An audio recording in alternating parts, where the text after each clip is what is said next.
Stories for me are very interesting. I'm a writer, not by trade as much, but I'm a writer by heart. I've been writing since I was in high school. I like stories, and I thought giving you my story would not only help me, it might help other people who are in similar situations because I came to Colombia for very specific reasons.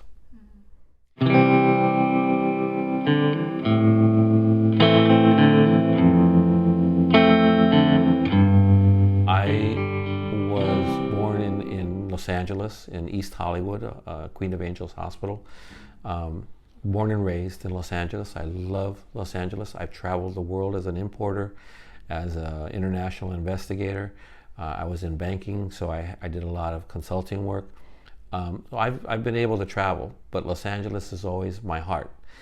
I was in a situation where my grandmother, who didn't speak any English, I didn't speak English myself until I went to school. But then my parents, who had kind of were the victims of the type of racism and xenophobia that people were in the 60s, didn't want to speak Spanish anymore in the home. They didn't want me to grow up with an accent. So Spanish was out. I only spoke Spanish to my niñeras, the babysitters, and my grandmother. So my Spanish kind of stayed to what a 5 or 6-year-old kid has as far as Spanish. Later in life, when I started to lose it, I had more of an interest in learning my Spanish again. My Spanish is fluent, but tortured, and I get people to help me, and I help them with their English. They help me with my Spanish. I make a lot of mistakes. But my grandmother was tough on me. She didn't want me to be beaten up by bullies. She wanted me to be tough. So she never defended me. But I ended up getting beat up a lot. I was taken in, and she beat me. If I lost a fight, she would beat me. So that became tough, and a guy who was my neighbor took me in. His name was Guillermo, but they call him Memo. Memo was the founding member of the Frogtown 13 gang, second oldest gang in Los Angeles to White Fence. He told the gang members, "This is Bobby. He's my friend. If Bobby has a problem, I have a problem. If I have a problem, you have a problem. Bobby doesn't want any more problems." So from then on, I was defended by this gang. And these kids were 16, 17, 18 years old. So when the bigger kids at my school would come and get me, they would come and help. That didn't last very long because I was then left alone. But I was 8 years old, not doing gang things, but I would help them. They would go into the river, LA River, and shoot 22 pistols across the river at other rival gangs. We were close to the Avenues gang. We were close to Cypress Park, to Glassell Park, the Tunerville gang. And I would be the watch out. I would start singing if I saw police or somebody coming. That was my job. My father found out about 3 years later and decided it was time to move from that neighborhood, which was called Frogtown by Dodger Stadium. And so we moved from there to Westchester by LAX. What he didn't know was that LAX, the international airport area, had a lot of black students being bused in from Compton and Crenshaw districts, which are close by. And we found each other, and having my background that they approved of, I became I don't want to call it an honorary, but I became a Crip. Everything in my life is blue, not red, but Dodger fan, not an Angels fan. I have all my cars have been blue or black, and never had a red car. I take that back. I had one red car, it didn't last very long. But in any case, that was my background. Then we moved 5 years later to the San Fernando Valley, where it was much more a white neighborhood, middle class, and I was basically absorbed there for the years that I was there until I went to college and I went to go play baseball. I always have that part of me inside that is from the little boy in the gang, but most people consider me to be what they call a coconut. And without being politically incorrect, a coconut is somebody who's brown on the outside but white on the inside. On the telephone, I sound like a blue-eyed, blonde-haired guy. When I show up at their door, Who are you? So my life is funny because in the States, I'm considered a Mexican American, although only a couple of my grandparents are Mexican. We're a Basque and Spanish family. But I take that with pride, that's fine. But I'm a Mexican American over there, and over here in Colombia, I'm a Gringo. Not ending up the way most kids do who start off in gangs and ending up on the right side or the prosperous side of life has everything to do with family.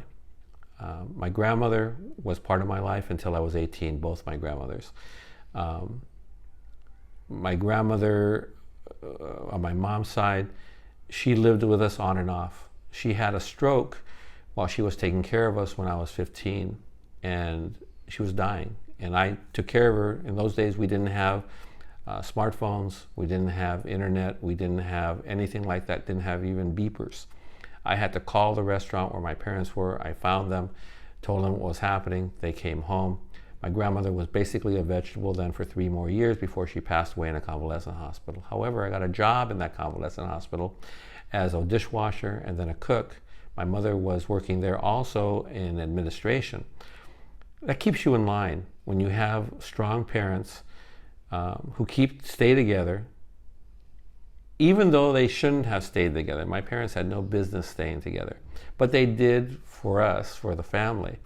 And I found out things about my father and his love life later in life when I was taking care of my parents for 4 years. They had dementia in their 90s, and I took care of them for 4 years. Did everything from cooking and cleaning for them. Found out a lot about their life, but the most important thing they did was stay together. And that is what kept me, because I was the only one of my brothers who took that beginning in life, kept me from ending up like so many of my friends did from my childhood. They had rough times. But it's the family. The family is what keeps you on that straight path to being a person of education, trying to get a good job, trying to do what's good for you and your family, and it taught me a lot.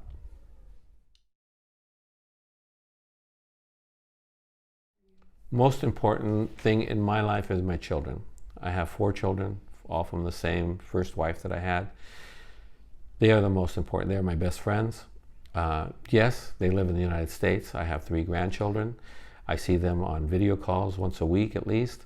My other children are very independent, but we talk. We have a group WhatsApp page that we talk on continuously. It's a free flow. We get on there, we exchange what's going on in our life. They make fun of me for showing them the local sunsets or the local things that are happening here. They make jokes about it. They make me laugh. They're very funny people. They're very intelligent people. I was a single father for 15 years. After I got divorced, my oldest daughter was 14. My youngest son was 4. And I got custody when they were 7 and 17. And luckily, my 2 daughters were the older 2, and my 2 boys were younger 2. If it had been the other way around, there probably would have been some blood. But luckily, my daughters helped me with the boys tremendously. And I was proud to be a single father for that long. They are everything to me.